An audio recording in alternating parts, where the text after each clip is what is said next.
ان کو سہولتیں فراہم کرنے سے انکار کر دیا تو اس وقت سے ان کے دل میں ایک بغض تھا.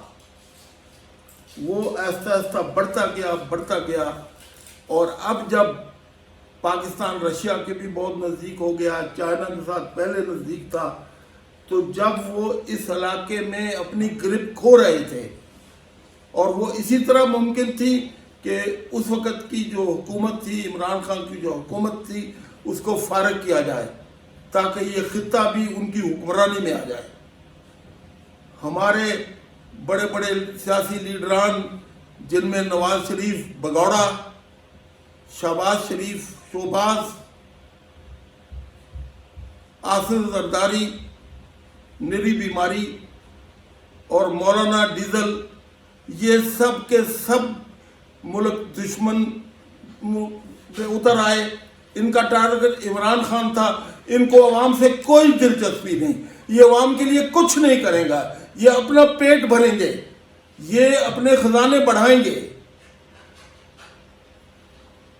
اچھا میجر صاحب, یہ ایک تو یہ بڑا ہاٹ کیک بنا ہوا تھا, امریکہ سے آنے والا مراسلہ اور مداخلت و سازش کی بات ہو رہی تھی. دوسرا سپریم کورٹ کا جو انہوں نے حکم صادر کیا تحریک عدم اعتماد کے حوالے سے کہ ووٹنگ کرائی جائے اور اسپیکر کی رولنگ کو جو کالعدم قرار دیا, آپ اس کو آئین کے لحاظ سے کس نظر سے دیکھتے ہیں؟ کیا پارلیمنٹ تو سپریم ہوتی ہے؟ فرزانہ, میں کوئی قانون دان نہیں ہوں, لیکن تھوڑا بہت جتنا میری اس میں اسٹڈی ہے, پارلیمنٹ کے اندر کوئی بھی کورٹ مداخلت نہیں کر سکتا. میں چیف جسٹس صاحب سے عرض کروں گا کہ وہ نظر ثانی کریں. انہوں نے پارلیمنٹ کے تقدس کو نہیں چھوڑا. پارلیمنٹ نہیں رہی. کیا پارلیمنٹ ابھی سپریم کورٹ اور ہائی کورٹ چلائے گی؟ وہ حکم دے گی کہ فلاں سے اوتھ لو, کس وقت لو, کس تاریخ کے لو, کتنے بجے لو, کون لے گا؟ یہ سب احکامات جو ہے وہ اب کورٹوں کی طرف سے آ رہے ہیں. کچھ خدا کا خوف کریں. کل آپ نے جج نہیں رہنا. یہ قوم آپ سے پوچھے گی, یہ قوم آپ سے سوال کرے گی. یہ مردہ قوم نہیں ہے. اچھا, یہ میجر عدیل راجہ کا کیا معاملہ ہے؟ سنا وہ لندن چلے گئے, کیا کیا انہوں نے؟ جہاں تک میری معلومات کا تعلق ہے وہ کوئی ٹویٹر اکاؤنٹ چلا رہے تھے. اس میں کیا مواد تھا وہ مجھے نہیں علم ہے. تو چونکہ انٹیلیجنس ایجنسی ان کے پیچھے لگ گئی تو اس لیے وہ یہاں سے فرار ہو گئے. لیکن فرار تو پھر پی ایم ایل این کا ہر بندہ ہوا. ڈار صاحب ہوئے, نواز شریف ہوا, سلمان شہباز ہوا, وہ بھی تو فرار ہوئے تھے, لیکن وہ مقدموں سے ڈر کے بھاگے تھے. تو آپ کے خیال میں ایک پاک آرمی کا جو ہے آفیسر وہ کسی اور ایجنسی کے لیے بھی کام کر سکتے ہیں؟ ہو سکتا ہے.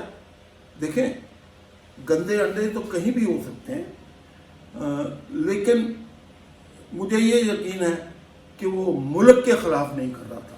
حکومت کے خلاف اگر کچھ کر رہا ہے تو وہ غداری نہیں ہے. غداری ہے جب ملک یا فوج کے خلاف کوئی کام کرے.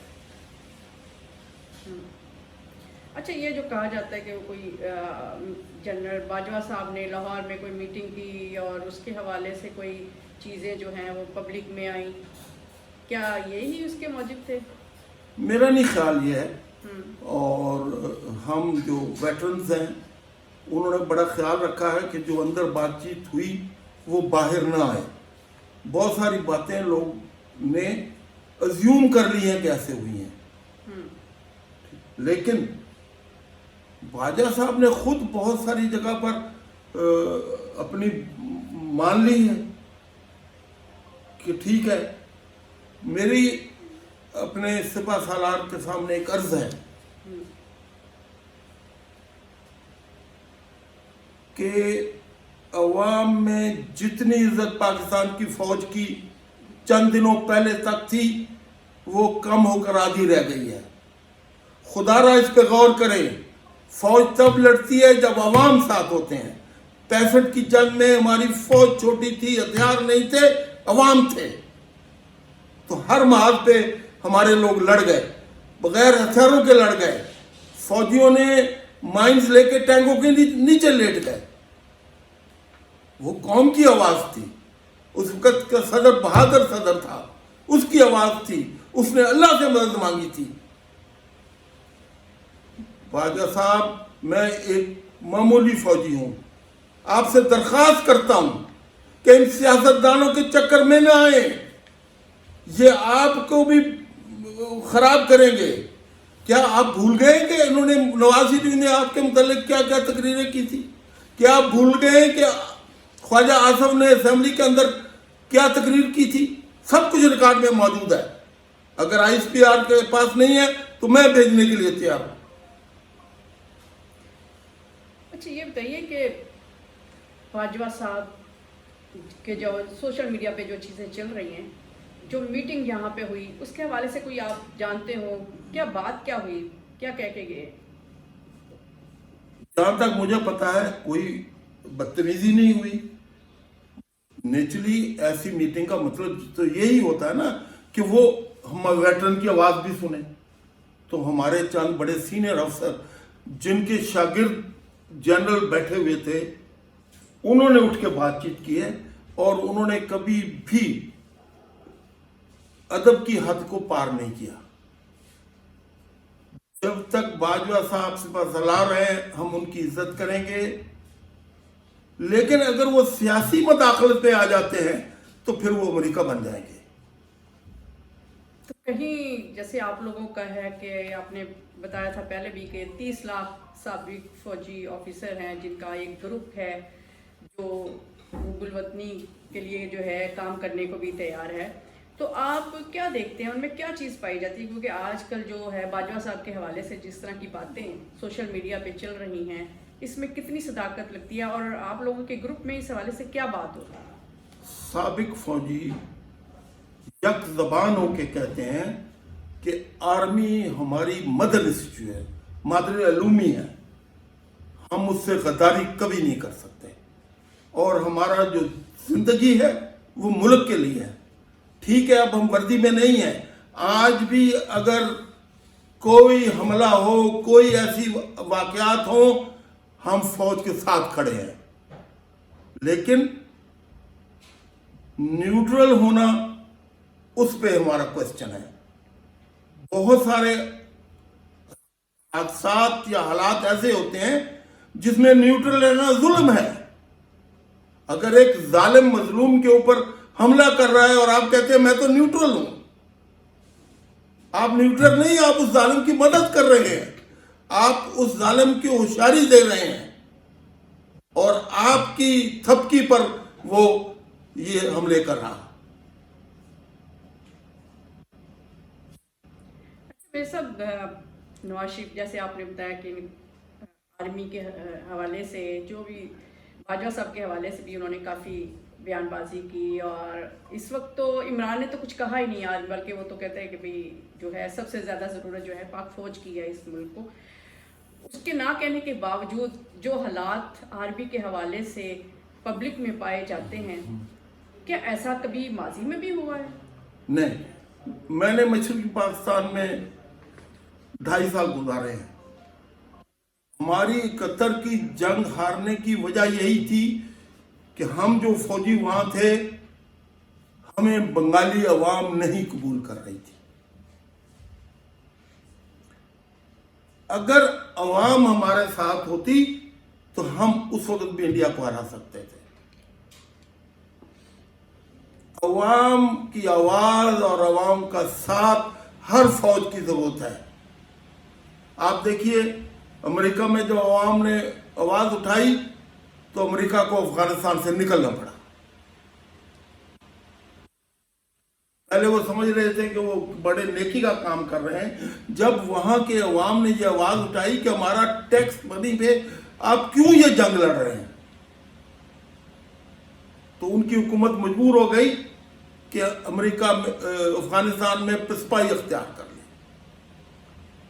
تو میں اپنے سابق فوجیوں، حاضر فوجیوں، ہر آدمی سے ریکویسٹ کروں گا فوج کے خلاف نفرت نہ پھیلائیں، سیاستدانوں کے کھیل میں نہ آئیں. یہ گندے لوگ ہیں، یہ کسی کے نہیں ہیں. ان کو صرف اقتدار چاہیے اور خزانے پہ قبضہ چاہیے. یہ بندر بانٹ کر رہے ہیں، کبھی ایک صدر بننا چاہتا ہے، کبھی دوسرا بننا چاہتا ہے، کبھی کوئی ایک محکمہ لیتا ہے پھر دوسرا محکمہ لیتا ہے. یہاں میں ایک اور چیز بھی اگر آپ اجازت دیں تو کہنا چاہتا ہوں. جی. اصل وزیر خارجہ حسین حقانی ہے جو امریکہ میں بیٹھا ہوا پوری ڈکٹیشن دے گا. اسی لیے فارن آفس میں ایک بالکل علیحدہ آفس بنایا جا رہا ہے جس میں جناب صاحبزادہ عالم بلاول بھٹو صاحب بیٹھیں گے اور ان کے ساتھ ان کی پرانی تجربہ کار عورت بیٹھیں گی اور حقانی صاحب جو حکم بھیجیں گے اس پہ عمل ہو. اس کا میں ثبوت آپ کو یہ بتا دوں کہ بلاول نے لندن جاتے ہی نواز شریف کو کہا کہ طارق فاطمی کو وزارت خارجہ سے ہٹائیں. ٹھیک ہے، ان کو انسانی حقوق کی دے دی یا مشیر بنا دیا گیا، لیکن حسین حقانی کے حکم پر ہٹایا گیا. اچھا میر صاحب، آپ نے میجر ندیب کا بھی سنا ہوگا، ایک ویڈیو کلپ ہے جس میں اس نے آرمی اور عمران خان کے حوالے سے بھی بات کی ہے. آپ اس دیکھی ہوگی یقیناً آپ نے ویڈیو، آپ کیا کہیں گے اس کے بارے میں؟ دیکھیں، سوشل میڈیا ایک ایسی چیز ہے کہ دراصل ایک عام آدمی کے لیے یہ مشکل ہے کہ یہ آدمی میجر بھی ہے کہ نہیں ہے، یہ سابق فوجی بھی ہے کہ نہیں ہے، اور اس کو کون فیڈ کر رہا ہے. نفرت پھیلانے میں جاتی امرہ میں جو سوشل میڈیا سیل ہے اس کا بہت ہاتھ ہے. وہ آج بھی فوج کے خلاف نفرت پھیلا رہا ہے اور اس کو چپکا دیتا ہے کسی اور کے ساتھ. یہ وہ خفیہ سیل ہیں ان سیاستدانوں کے جو نفرت پھیلا رہے ہیں. آپ کے خیال میں کہ یہ بھی اس چیز کی کوئی کڑی سازش ہو رہی ہے؟ یہ بھی بالکل یہ تو چاہتے ہی ہیں کہ فوج اور عوام میں اتنا فاصلہ ہو جائے اور وہ جو ہے اپنی ڈیوٹی ہر طرح جا کے اپنا کام جاری رکھیں. ان کو پوچھنے والا کوئی نہ ہو، ان کو پکڑنے والا کوئی نہ ہو، وہ کسی کو جواب دینا ہو. کیا ہمارے چیف جسٹس صاحب، میں آپ کو سلام کرتا ہوں، آپ نے یہ نہیں پوچھا کہ سندھ ہاؤس میں جو بک رہے تھے وہ بھی ملک و قوم کے خلاف تھے، ان کے خلاف سو موتو کیوں نہیں لا؟ وہ سندھ ہاؤس کے خلاف کیوں نہیں لیا جہاں 15-20 کروڑ میں ہمارے نمائندے بک گئے، ہمارے ایم این ایز بک گئے، ہمارے ایم پی ایز بک گئے. پارلیمنٹ کی توہین اس لیے ہوئی ہے کہ ان جیسے چور اچکے اس میں بیٹھے ہوئے تھے. مرزا صاحب، ایک ظاہر ہے ایک ٹائم ہو گیا، ایک عرصہ آپ نے آپ کا ماضی دیکھا ہوگا کہ کبھی کوئی ایسی صورتحال ہوئی کہ سپریم کورٹ نے اس حد تک جو ہے حکم صادر کیے، اور آخر یہ کرنے کی کیا وجہ آپ کو لگتی ہے؟ دیکھیں، پھر سوشل میڈیا کی بات کرتا ہوں. ان کا دماغ بلیو آئی بوائے ہے پی ایم ایل این کا، اس کی ماں بھی ایم این اے، وہ خود بھی ایم این اے، نہ اس کا بھائی بھی ایم این اے، اور یہ فیملی وہ ہے جو ملکیوں کی فیملی ہے جنہوں نے ہمیشہ چھرا گھونپا ہے. آپ شائستہ پرویز اور علی علی پرویز کی بات کر رہے ہیں؟ جی بالکل. آپ کے خیال میں ان کے کہنے پہ یا ان کے دباؤ سے یہ جو ہے سپریم کورٹ نے یہ سازش کا پہلے سے ہی تیاری تھی ساری؟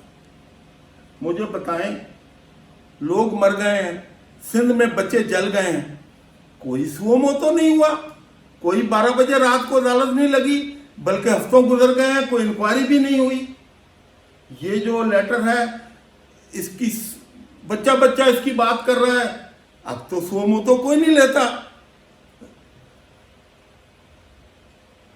آپ کے خیال میں یہ جو مراسلہ ہے اس پہ سپریم کورٹ کو سو موٹو لینا چاہیے؟ اس کو جو کمیشن کہہ رہے ہیں بنانے کے لیے عمران خان، اس پہ ہونے چاہیے تحقیق؟ لیکن کیا ہمیں وہ جوڈیشل کمیشن ہو جس پہ عوام کا اعتماد ہو؟ اگر آئی واش کے لیے بننا ہے تو مت بنائیں، اب قوم بیوقوف نہیں بنے گی۔ سابق فوجی جاگ گئے ہیں، ہمیں پتہ ہے کہ نئی انفارمیشن منسٹر نے سب ٹی وی چینلز کو وارن کیا ہے کہ کسی سابق فوجی کو نہ بلائیں۔ آپ ہمارا رزق بھی بند کر دیں، آپ ہمیں جیلیں بھی دے دیں، لیکن ملک کی محبت نہیں ختم کر سکتے۔ یہ ملک ہمارا ہے، ہم نے اس کی حدوں کو اپنے خون سے سینچا ہے۔ میں نے اپنے بھائیوں، دوستوں، ساتھیوں کی لاشیں اٹھائی ہیں۔ مشرقی پاکستان میں ان کے لیے کفن بھی نہیں تھا، ان کے لیے قبر بھی نہیں تھی، ان کو ویسے ہی دریا برد کر دیا گیا۔ ان حالات کے باوجود آج سابق فوجیوں پہ ریسٹرکشن لگائی جا رہی ہیں۔ کیا ہم پاکستانی نہیں ہیں؟ کیا ہماری آواز نہیں ہے؟ ہم سچ بولنے کو تیار ہیں، سچ بولیں گے، سچ بولنے میں اگر پھانسی بھی لگ جائے تو ہم تیار ہیں۔ آپ کے خیال میں ابھی تک، کیونکہ نون لیگ کی حکومت ہے، نواز شریف کا بیان ہے، یہ سب کے سامنے ہے، تو کیا وہی چیز ابھی بھی چل رہی ہے؟ ابھی آرمی، یعنی یہ آرمی کے خلاف ہی نا، مطلب کہ ظاہر ہے جی یہ ان کی سازش کا حصہ ہے کہ عوام کے ساتھ فوج کا رشتہ برقرار نہ رہے، عوام فوج کے خلاف ہو جائے، فوج کی وہ عزت نہ رہے۔ خدا را اس کو سمجھیں میرے ساتھیوں، میرے بھائیوں، میرے جوانوں، میری بہنوں، انڈیا بغیر جنگ لڑے ہوئے ہمیں تقسیم کرنا چاہتا ہے، ہمیں کمزور کرنا چاہتا ہے۔ پشت پہ وار کیا ہے اس نے، ہماری پیٹھ پہ چھرا گھانپا ہے، اور ہم آپس کی چھوٹی چھوٹی لڑائیوں پہ مصروف۔ اچھا میجر آپ صاحب یہ بتائیے کہ ہمارے ہاں یہی ایک روایت چلی آ رہی ہے جو ہم سنتے بھی ہیں کہ پاکستان کا وزیر اعظم جو ہے نا، اس کو باہر کی قوتیں بناتی ہیں، اور عمران خان کو بھی نکالا گیا مداخلت کے ذریعے یا جو بھی وہ کہہ لیں، تو اس کے آپ سمجھتے ہیں کہ کیا عمران خان وہ قوتیں عمران خان کو دوبارہ وزیر اعظم بننے دیں گی؟ یقیناً وہ رکاوٹیں ڈالیں گے۔ دیکھیں، اگر ہم اپنی تاریخ کو پڑھیں، لیاقت علی خان کو سب سے پہلے انوائٹ رشیا نے کیا تھا۔ امریکہ نے برٹش کے ذریعے اس کو کہا کہ رشیا مت جاؤ امریکہ، اور اس طرح ہم امریکہ کے کیمپ میں شامل ہو گئے۔ تو امریکہ انہی قوموں کو حکم دیتا ہے جہاں کی قوم جو ہے بے حس ہوتی ہے۔ کیوبا میں کیوں نہیں کر سکا؟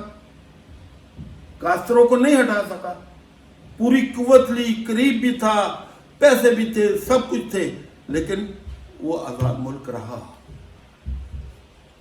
افغانستان سے وہ 30 سال میں جنگ نہ جیت چکے، شکست مان کے واپس چلے گئے، لیکن اس کے لیے قوم کی ضرورت ہے، بہادر قوم کی ضرورت ہے، بہادر فوج کی ضرورت ہے، اور عوام اور فوج کے اندر بہترین رابطے کی ضرورت ہے۔